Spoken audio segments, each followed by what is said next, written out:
It's up YouTube. It's the dividend profit, and today I'm going to be talking about a stock that's been on my watch list for some time, and I've finally been seeing some increased volume and some increased coverage of it. Um, so I think it's time, for me to kind of address it a little bit, right? So as I'm on Friday, January 3rd, the stock was sitting at 163. We have seen it pretty much do a pretty significant increase after hours, hitting 197. I think it's pretty interesting. We're starting to see an increased volume, occurring in the stock because typically the volume is going to be extremely low. But I think as we see increased volume, um, kind of, wiggle its way in, I think we're going to get to see a lot of interesting things here, right? For the people who care, analysts are reporting it right as a buy. But I'm gonna kind of get right into what FlexShopper is, why these prices matter, why I think it's not necessarily a bad time to get in. Now, of course, if you could have got in on Friday at 163, that would have been great. I don't necessarily think 197 is necessarily a bad time to still get in if you're planning to hold long term, right? But always use your own due diligence. And this is not financial advice. But we're going to go into what FlexShopper is and why I still am bullish on it. If you want a new product but don't have the cash up front or good credit, try FlexShopper. With FlexShopper, you can lease to own the brands you love in 4 simple steps. You'll have the flexibility and freedom to shop today and pay over time. First, apply easily, quickly, and securely online, and get a decision in seconds for a spending limit of up to $2,500 that you can use on one or multiple products. Next, browse the latest and greatest products on the FlexShopper marketplace. With more than 80,000 products, you're sure to find what you're looking for, all with affordable weekly payments that make ownership possible. Then, with just a few clicks, accept the simple electronic lease agreement. You can have your product shipped right to your door, or choose quick curbside pickup for some items at your local store. After you receive your item, your easy, automatic weekly payments begin. Right. So essentially, it's like a leasing almost, or maybe not even leasing, but you guys kind of get the point of what it is, right? So we're gonna get like right into it because I do want to keep this video as short as possible. The two channels is going to be obviously business to customer and business to business, right? So they're going to have that. Now they are going to be the largest online lease to own marketplace. It's essentially what they're saying. Which for the price and for lease to owning, essentially being a growing. I mean, we've seen how fast a firm and Dave have been growing on the marketplace. I mean, just online banking in general and the lease to own concept is definitely an emerging concept, right? I love to also see 50% of repeat customers. So that means they have a high retention rate. That's not bad for a newer company, right? 77,000 SKUs from top retailers. That's also really good. And a 23% average product margin, right? So that means their margins are going to be very, very high when it comes to the actual products that they're using. And then another thing, once again, that's very important is dropship program eliminates inventory risk. Now, a lot of people, that understand, when you have a bunch of products and they're just kind of sitting, in a warehouse and they don't sell off, it gets very hard to, get rid of them or, it's just a big, big problem, right? So, them having that drop shipping program really, really literally gets rid of inventory risk. Like we'll hear a lot of individual people, right, sit there and talk about, oh, drop shipping this, drop shipping that. Essentially, it's like if I'm drop shipping, I talk to a factory in China and they actually make the product, and then the factory in China sends directly to the American or the Canadian, right? And they'll send it directly to their home, so I don't have to actually manage the product itself. It goes straight from China to the consumer, which is very, very good, right? Now, as far as B2B, business to business, still 36% of repeat customers, business to business. I mean, it's great. Merchants are experiencing 40% increase in finance orders. So I'm just seeing a lot of growth, significant growth over the past 3 years. It's just what they're saying, right? But genuinely, I have been seeing a lot of growth, and we're going to get into that part. Um, but I really do like to see, the retention rates are looking pretty good. I would like to see more in the business to business channel because I feel like there's going to be a lot more profits coming from there than the actual retail side of everything. But I still love to see it. Now, one thing that's going to be very, very important to me personally is FlexShopper believes its five issued patents create a defensible moat around the company's business. So, a lot of people that are more hesitant to get into this one, it's just financing, right? Like, who's going to sit there and want to invest in just another financing company? Now, FlexShopper essentially prides itself on having these patents so they can be one of the number one players in the space without having to worry about competition. And a lot of people just kind of see patents, okay, whatever, like, no. FlexShopper actually had to put it into effect. October 1st is when this was published, of 2024, right? FlexShopper files patent infringement lawsuit against Upbound Group and Capel Holdings, right? So this is two separate entities essentially that they decided to file a lawsuit on because of these patents they have in place, right? Essentially, these patents are actually proven to have been somewhat effective of, allowing FlexShopper to really take a market share and take a big stance in the market, right? So I really do love to see, patents when I am looking at companies because it does help them legally when it comes to competitors. And I like to see that they're putting it into place. Once again, they have a growing customer base and they have growing retail partner locations, right? Q2 revenue and margin, total revenue and gross margin, right? It's going up, and this is in the millions. Um, yeah, I am keeping it very simple. Everything's going up. I like to see it. Year-on-year growth for the for the lease net revenue, it's going up. Second quarter increased over 29%. These are pretty decent numbers. Same with the gross profit. Year-on-year growth 90%. That's not bad, guys. It's like pretty much almost double. Um, these numbers are pretty good. Also, adjusted EBITDA. I'd love to see the angel number as well, guys. And I do like to see that they are at least commenting on controlling some of their operating expenses. Now, I'm not as worried about their expenses because, like I said, them not having that much of an inventory risk or any inventory risk for that matter is something that I really like. And they got an influx of money for the holiday season, so I really want to see um, what they plan to do with it. I feel like it's going to give them a lot of fun, right? So they're an asset light model, which means they don't have a whole bunch of liabilities really on hand because they just don't need that much to actually run the company. It's pretty self-explanatory. Like only 9.4 million in property, plant, and equipment. That's really not that much. I mean, they can really keep this number. This number shouldn't really increase that much. They don't need to keep building things in order to essentially increase their partnerships or their customers. Um, and just strategic relationships with distributors and manufacturers.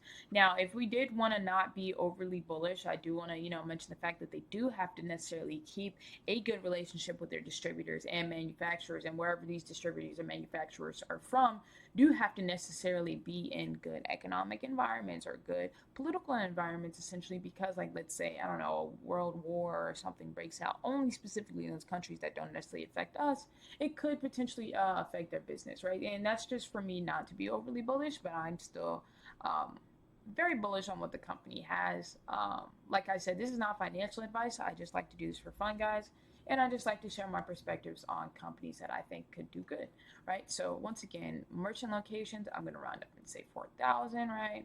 Um, Insider ownership. Now we are going to get into this, and this is one of the main things that I personally love to look at is always going to be, what are the insiders doing, right? Insiders own approximately 30%, 37% of the outstanding shares. So, and they claim that they are creating value for a long-term shareholder. So essentially, when I do see this, when a lot of the when 37% of FlexShopper's outstanding shares are insiders, it to me kind of means that they're more inclined to not mess up the share price and care more about the shareholders when they are the shareholders. Like, they care about themselves. They might not care about you, but they care about themselves, right? But essentially, the way the company runs is the more merchant partners they get, the more consumers that they have access to, and when they have more access to more consumers and more sales happens, they're able to get more data, right? Because they do incorporate AI into this, even though they don't fully use that as their, go-to. They don't use it as a buzzword. That is essentially what happens. They get more insights, and then they're able to target more partners, right? So I really do love to see this. I am one of those people who genuinely value data, and I love to see when we have access to data because essentially when you're I wouldn't say they're one of the first in the market, but when you have more data and you know who's more inclined to pay their stuff back and you know who's more inclined to shop here at which stores, you're able to essentially focus in on your target market and refine it to a T and really understand how to be, very profitable. Now this is where it kind of comes in, right? They just say machine learning algorithms, which essentially I like to, group in with AI. But once again, they do have machine learning algorithms, and I do like to see this as well. 99% of decisions are completely automated with a median decision time of 5 seconds. All that means to me is that they don't need to pay an actual person to do the decision making process, which essentially saves them a lot of overhead in the long term, right? So I do like to see this number right here. Um, just because to me all I hear is okay, they're acquiring a lot of data, low overhead cost with a large data set that they can use to leverage and increase their business, right? Especially as time goes on and especially as they really put their foot down and into the business. I really think it's gonna be interesting. Like I said, one of their main competitors is going to be like Dave and Affirm that are going after the same target market, just to be fully transparent. So I would want to see how they go against them, right? But one thing that stood out to me for those of you guys who watch my other videos, some of you guys know I did used to work at Best Buy, and the Best Buy lease to own program, right? The 24-month interest-free financing, 12-month interest-free financing was powered by Citibank, right? So some of the people that they are competing with, so some of these larger retailers that do have like their own credit cards, for example, already, are going to be powered by Citibank. So the fact that Citibank is even paying attention to them just essentially means that they do have a interesting leverage point, an interesting product, because Citibank loves to be within that lease to own space. They are trying to tear it up, right? So essentially, this is just explaining the journey. Customer completes application, and then the funds go pretty much to them. I'm not going to get too much into that part. I don't feel like it's as important, right? Now, FlexShopper's machine learning and fraud program platform. So this is essentially where we could see FlexShopper really losing a lot of money if it was something that they weren't as aware of. But like I said, social security number validation is good. Multi-factor authentication is good. I like to see it. IP geolocation, shipping verification, address, good. Email verification, good. I mean, obviously, there's still ways we can get around this, but I do like to see that they're taking major efforts into ensuring that their cybersecurity and data is going to be protected, essentially, right? So I do like to see these two companies right here just because they're powered by MasterCard and Experian, right? They're essentially bought out by them. So that's just what I like to see. And I do like to see, right, this is essentially, for me, expenses going down, right? Provision for doubtful accounts, right? So this means that accounts, like fraud accounts, was, probably around 33.4% that we were able to detect. In Q2 of 2023, Q2 of 2024, we're down to 22.5%, right? So I do like to see it. I do like to see it going down, right? Just fraud prevention is always good for a company like this. Now, as far as the customer demographic and profile, I am essentially going to be right in there when it comes to the customer demographic and profile, right? So I actually don't, I don't look 40, and I'm not 40, right? But I am a female. Unfortunately, I don't rent right now, but I am in the market for renting. So it's like a lot of the people that I talk to and a lot of people that I go to college with, for example, they can't afford to just buy things outright. I think cash is king, essentially, right? I do leverage credit cards, and when I say I leverage them, I pay them off 100% every time, right? But there's a lot of people who don't do that, and there's a lot of people who kind of get into a messy situation, by playing the credit card game, right? So one way to not pay credit card game is to go through financing that does not hurt your credit score, right? So that's why I think a lot of these guys right here, right, and as you guys know, most millennials and Gen X and Gen Z even can't afford um, can't afford to pay for things on their own. I want to say I don't want to quote myself too much. I'll probably pop it up on the screen. But like the wealth transfer from boomers to millennials is like the first time in history where millennials won't be richer than the boomers or something like that, right? I'll put it on the screen. But it's just very interesting to see that as well. Now, as far as their growth strategy, I mean, growing their total available market just by pursuing really more merchants. That's very, very simple, right? Now, their current payment solutions already reach 57% of the US population. Now, that is not bad numbers for a company like this. I still think they have a lot of room to run, and I think they have a lot more of the market share that they can potentially acquire, especially as more and more people kind of want to engage in like buying the new PS5 but can't necessarily afford it. I think this is like the new credit card world, right? Because I mean, credit already has a bad name to it, but I don't feel like financing necessarily has that name to it too, right? And when you're looking at this and you're looking at what I'm saying, you're like, well, isn't it the same thing? No, like when I was talking to customers, literally at Best Buy, I don't know why it doesn't register in a lot of people's head, but when I say credit, they're like, no, I don't want credit. If I say financing, 12-month interest-free financing, they shake, they think, they're like, give me that, right? But if I say the word credit, they tweak out and they get mad. I say the word financing and they're all ready to go, right? So I just think it's interesting, right, that people aren't going to be as for credit, but they still are going to need essentially credit, right? But using the word financing, use the word lease, right? Lease to own is a lot more friendly and it doesn't have as much negative connotation, which I feel like is going to be very important when we start looking at the market sentiment of everything, right? Same with this.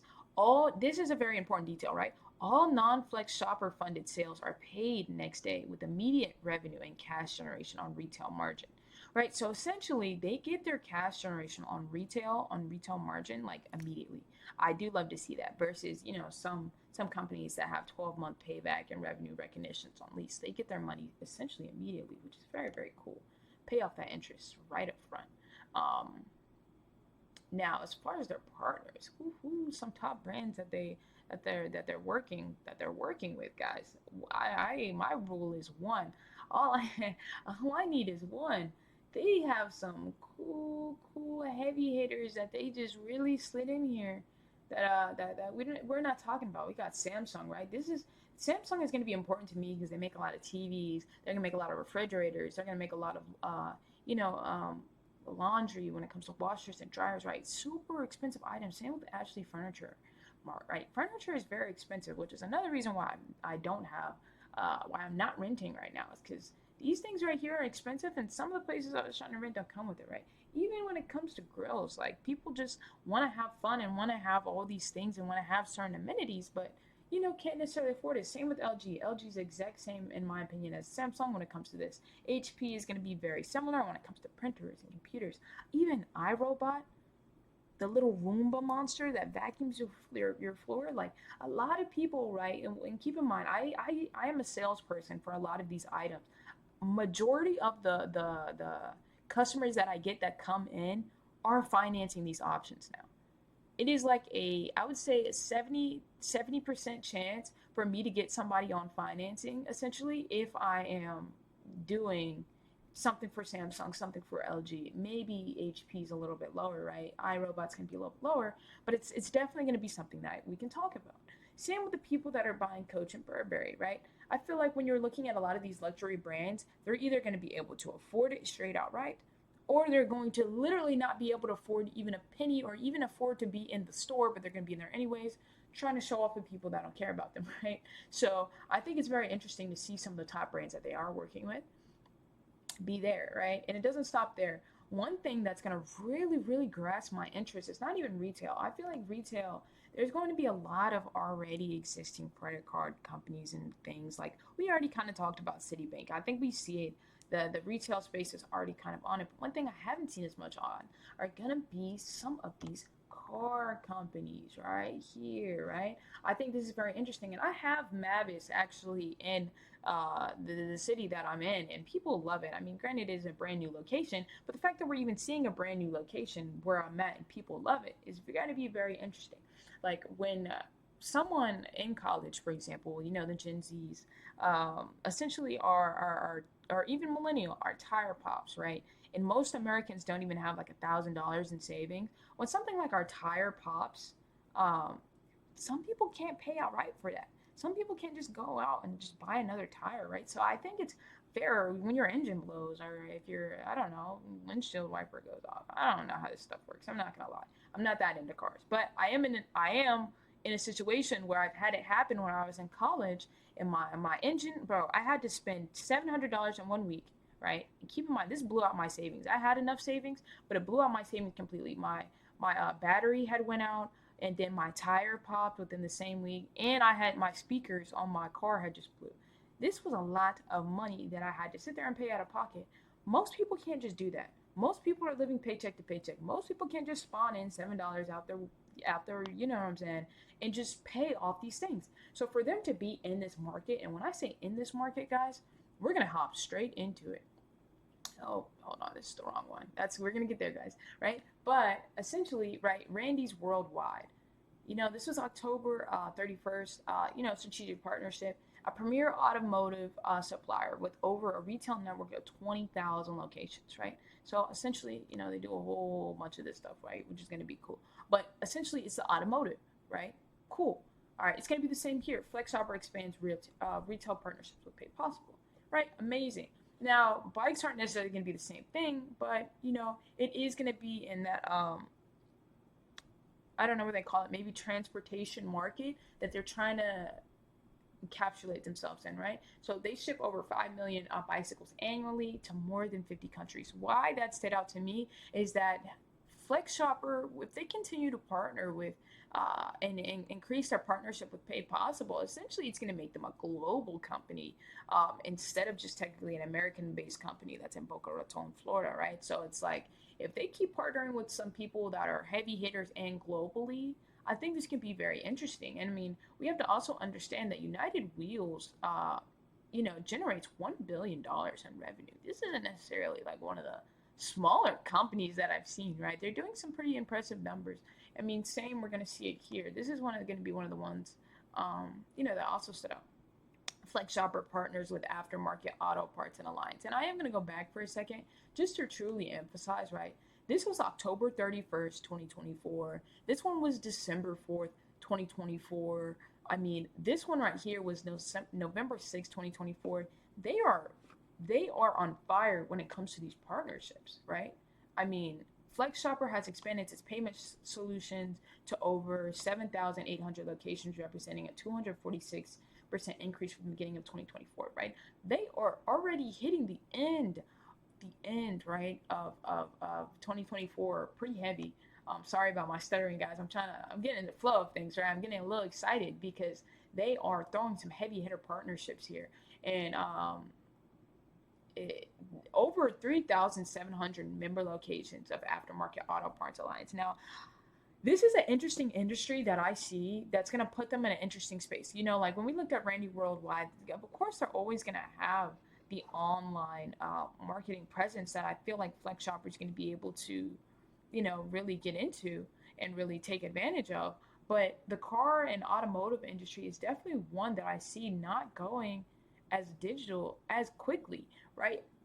When a lot of people come in to a lot of these car shops, a lot of it is in person. Like if we're in order, we can't just send your car to some warehouse online yet and then go get it fixed on. Like no, this is usually something that you still have to do in person. They still interact with you in person, right?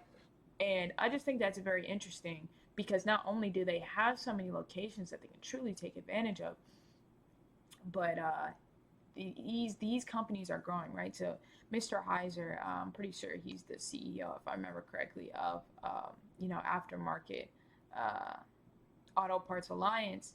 You know, he's just saying more companies are looking to partner with FlexShopper, but we've already exceeded our goal of doubling our partner retail locations this year, achieving a remarkable 246% increase since January. So I'm emphasizing this fact to say that the companies that they're partnering with and that they're associating themselves with are also going to be heavy hitters within themselves.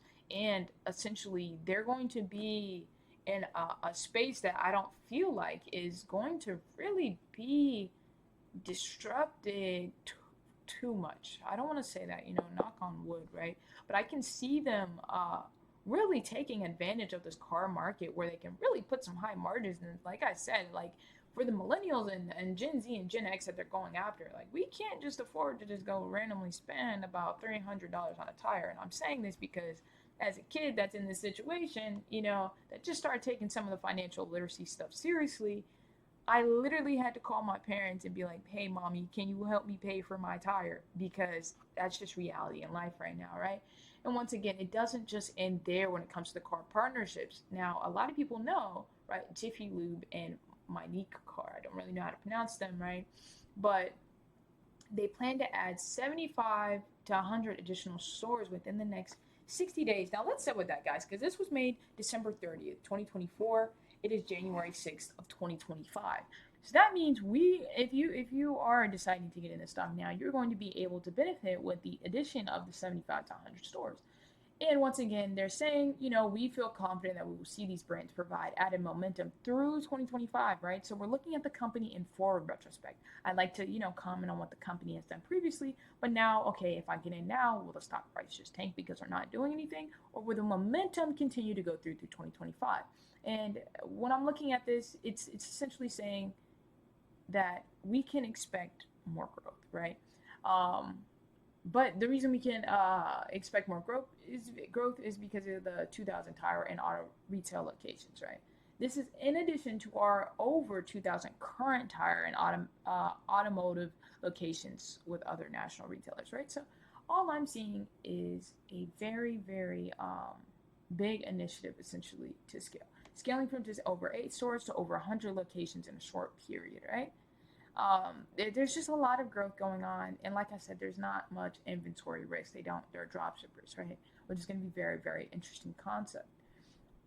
Same with the Jiffy Lube. They service around 24 million customers annually. Um, I mean, I guess their slogan or whatever is "Leave worry behind." Like that's not bad. And these companies, right? There's some seasoned companies, right? 1971, we're looking at 1972. Same with this. I can't pronounce it, guys. I apologize. But Mechanique um, operates over 966 locations worldwide. Like I said, I am liking that I am seeing some worldwide mentions kind of being thrown. In here, right?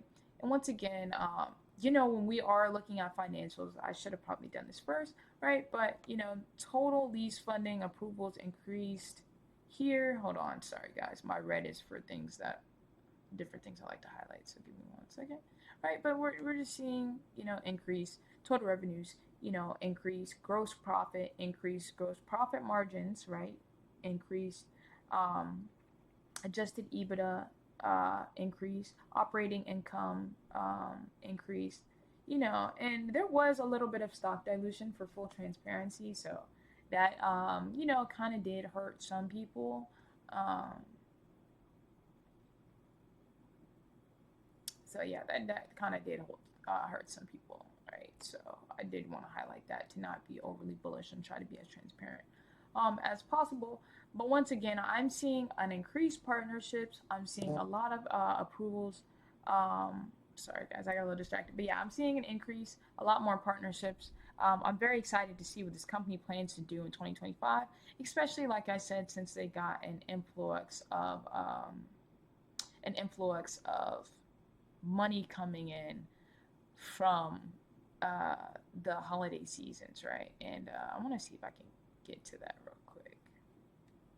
Phil, let me.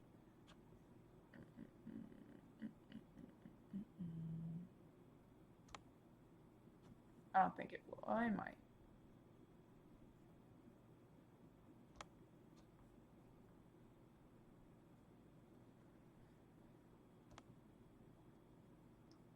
If was right over here, right? It oh wow, they just released this. Well, guys, we're gonna skim through this together real quick. 46 minutes ago.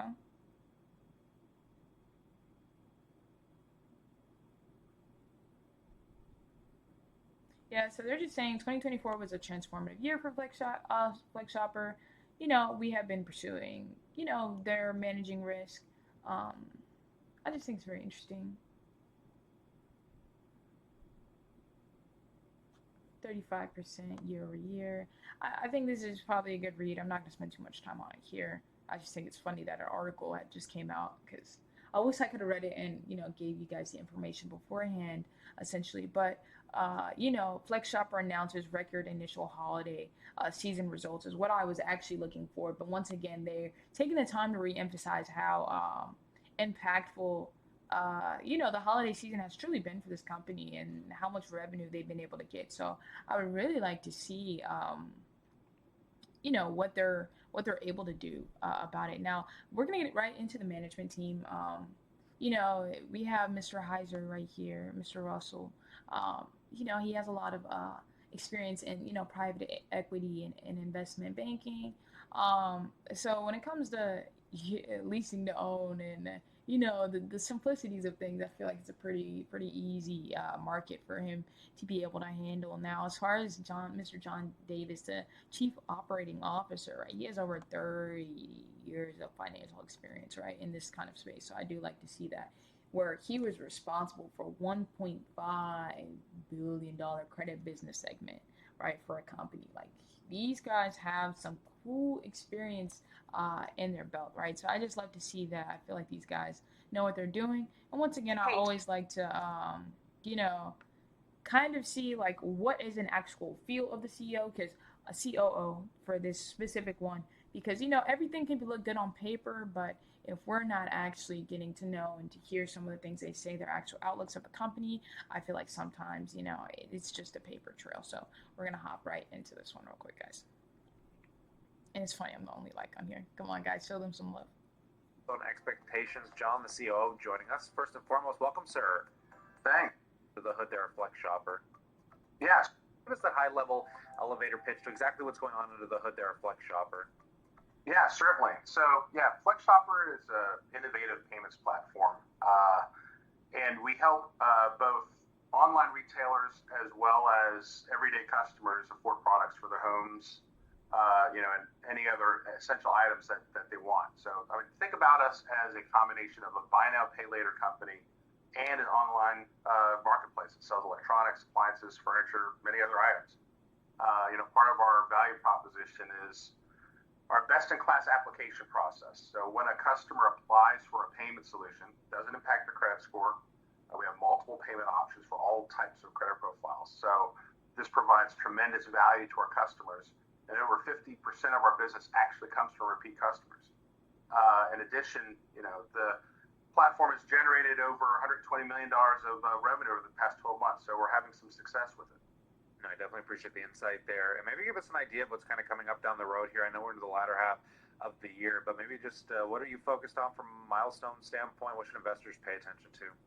Certainly. So I think there are a couple things. So one, we're always expanding our distribution channels. So we have a lot of new strategic partnerships with retailers. So not only do we have distribution of our financial products with FlexShopper.com, our proprietary marketplace, we have a growing number of retail partnerships, and the number of doors that have our financial products are growing every single month. And as we continue through the rest of the year, we actually see these number of doors continue to grow, and we're really excited about the additional visibility that our customers are getting with the kind of offerings that we have.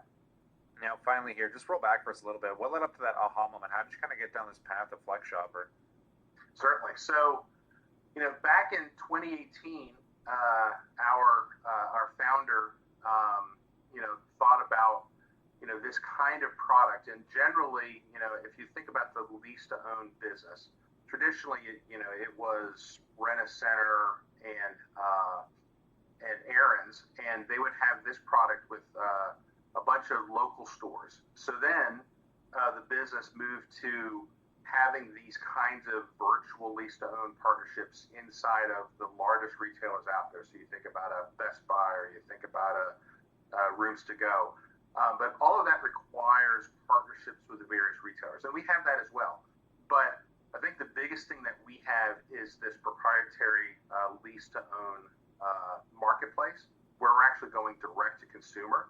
So instead of being restricted to the number of customers that you have partnerships with, our customer base is spanning the entire United States. In addition to that, customers who we do acquire through any channel can come back and use their open to buy, from what we approve on our marketplace again and again, which is unique and is actually patent protected.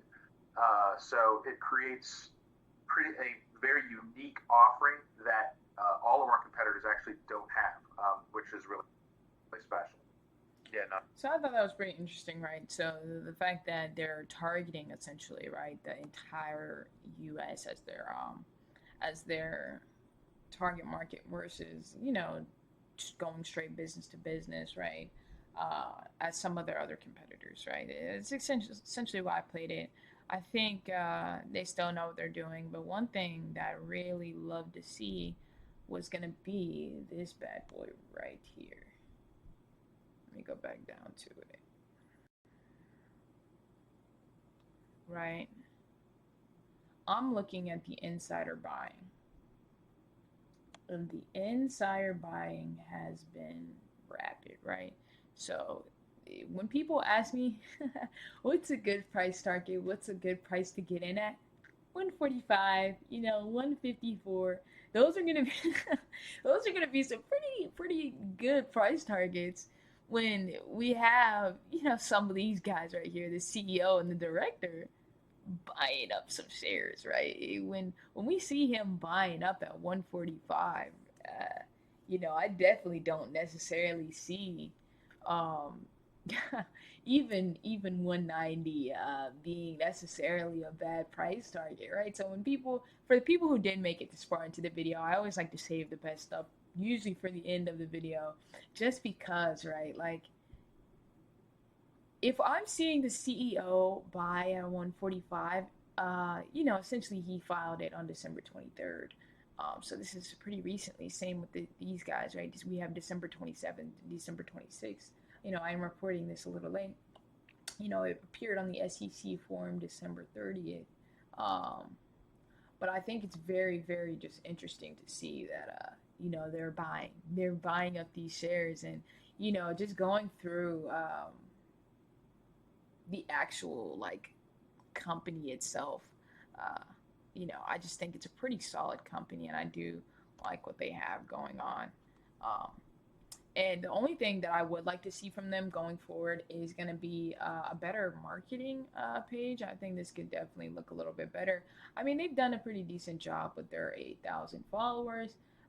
So they're definitely here, but I definitely want to see more increased posting, maybe even more engaging content, especially if your target market is going to be what it is. I feel like they're not going to be more inclined to pay attention to these kinds of things. Getting real people testimonials, I really feel like will help this company a lot. Like, having people actually sit there and talk about, like, I love FlexShopper and why, because a lot of millennials and Gen X and Gen Z really aren't going to be caring much about some, Canva uploaded things posted onto their posted onto their sorry, I'm laughing because I'm trying to put this video out before it pumps up too much, guys. When I initially wanted to make this video, it was at 190. This is very much pre-market, but we're sitting at 211. Hopefully you guys could have got in on Friday. I made some posts about it. If you guys follow me on different platforms, follow me on After Hour is where I'm usually most active. And turn on notifications on YouTube. But I'm gonna end this video so I can go ahead and post it. But you know, it's been the Dividend Profit, guys, and I hope you guys understand this is not financial advice. I already got my entry into this company, so I'm not advising you guys to necessarily do the same thing as me, but I'm also not going to advise you guys to potentially buy stock that I'm not invested in myself. But appreciate you guys to the ones who made it this far, and y'all have a wonderful day. Peace.